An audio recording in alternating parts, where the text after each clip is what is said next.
Short time ago, U.S. President Barack Obama had this message. What has been true in Egypt should be true in Iran, which is that people should be able to express their opinions and their grievances and seek a more responsive government. What's been different is the Iranian government's response, which is to shoot people and beat people and arrest people. And my hope and expectation is that we're going to continue to see the people of Iran have the courage to be able to express their yearning for greater freedoms and a more representative government.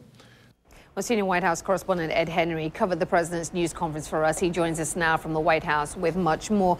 Ed, to pick up on the points made about Iran by the president, these are very pointed comments made by U.S. President Obama, clearly on the side of the protesters. Kind of different from back in 2009, though. This unambiguous stance in support of the protesters in Iran. Is this because of Egypt, this difference in tone and substance? Well, Aisha, you put your finger right on it. I think that clearly Egypt changed everything, not just in Iran, but in the entire region. And I pressed the president in the news conference on that very point by saying, look, there are some people around the world who think you were a step behind the protesters when it came to Egypt and that you were too cautious. The president kind of bristled at that and said that he believes his administration got it right throughout the whole crisis in Egypt and walked that very fine line of trying to push this along without dictating the terms to both President Mubarak and the people of Egypt. And he said, in this case, when I asked him, what is your message to the protesters? He said, look, that the U.S. supports their yearning for freedom. And again, this is not just Iran. You've got protests building in places like Jordan and Algeria.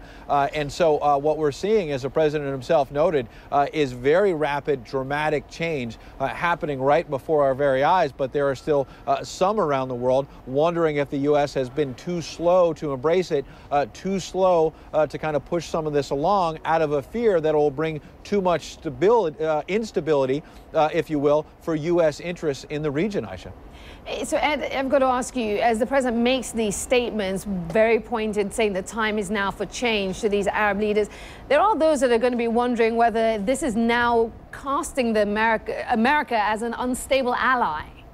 Yeah, certainly. I mean, look, this White House knows full well that it's a very delicate balancing act. And when I asked the president, for example, whether he thinks this improves the chances of Mideast peace, for example, because of unrest in the region, he said, look, there are going to be challenges, but on balance, he thinks this will improve the situation long term. But he said there's no doubt there are going to be challenges in the short term because democracy is messy. And that's probably the understatement of the year, Aisha. Yeah, indeed. White House correspondent Ed Henry joining us there with some analysis. Appreciate it, Ed. Thank you.